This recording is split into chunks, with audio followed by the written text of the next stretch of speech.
Welcome to the Gaza Wars Part 2 here at Minuko Knows Best.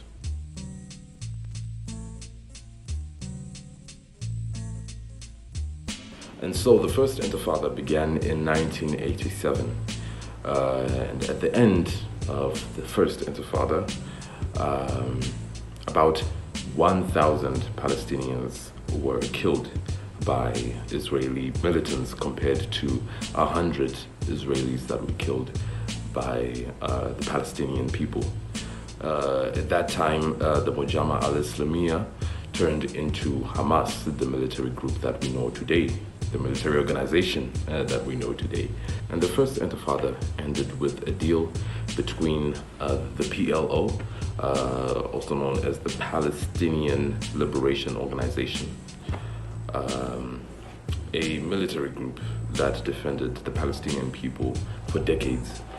They made a deal with Israel. Basically, the PLO would recognize Israel as a state, and Israel will also promise to give some level of autonomy to the Gaza Strip, and it promised the Gaza Strip statehood in 5 years. Although this did not happen, this peace accord was not really benefiting them in any way. And basically they were duped, and the status quo was not working anymore. And so they went through a series of bombings, and also the Israeli militants responded by killing Palestinian people and attacking the Palestinian people. And so the Israeli Prime Minister at that time created a fence around the Gaza Strip, and also partly blocking some of the crossings. And so they went through the Second Intifada.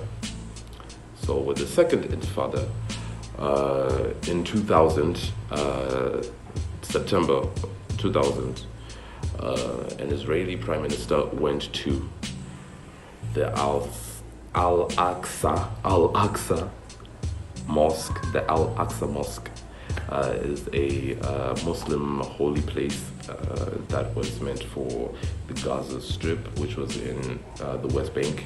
Many of the people of Gaza were not allowed to visit the Al-Aqsa Mosque. And so a lot of Palestinians revolted, and they protested during the day. The Prime Minister went to the Al-Aqsa Mosque. And so the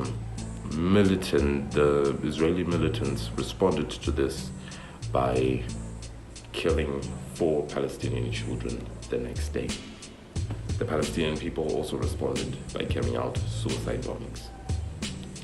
So there was so much disagreements between these two territories. Although finally a peace accord was agreed between the two territories, a governing body called the PA, which was in charge of political parties and elections that would take place in Gaza, was made. And a political party called Fatah, which had negotiated with Israel to taking some control of the Gaza Strip. Although Israel still occupied Gaza, there was still a fence around Gaza.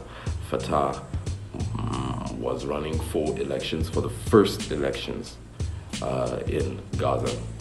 And so it was Fatah, which was backed by the PLO and the PA, versus Hamas.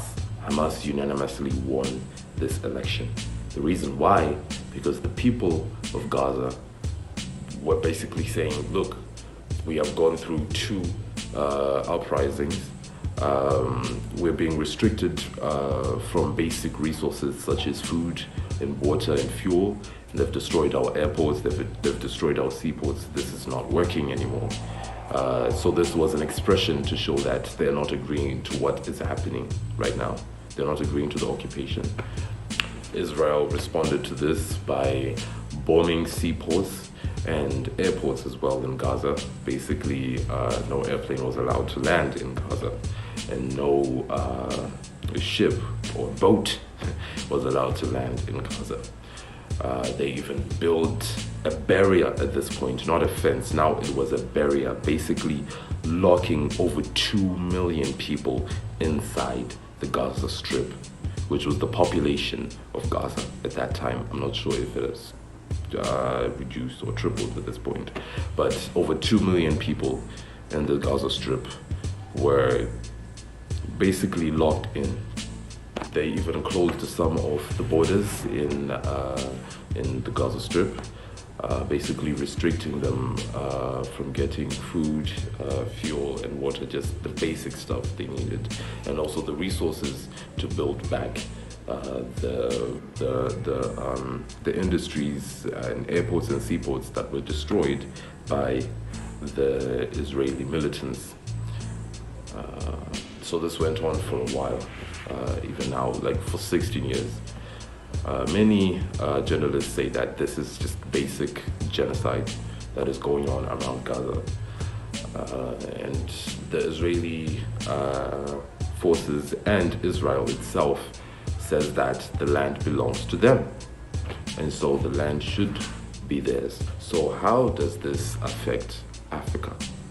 Well, Africa was offered a deal with Israel a while back to take the people of Gaza, but Africa strongly disagreed with this, and they basically said that Africa is not a dumping place. We're not going to take over 2 million people. Many countries such as Congo and Tanzania disagreed to this offer. South Africa at this point is strongly against Israel. So yeah, this is what is going on in the Gaza Strip between Israel and Gaza. This is Eugene Minyora Rezabuzi. You have been watching Minoko Knows Best. Thank you so much for watching. Subscribe, follow, like, share. Thank you so much. See you on the next one.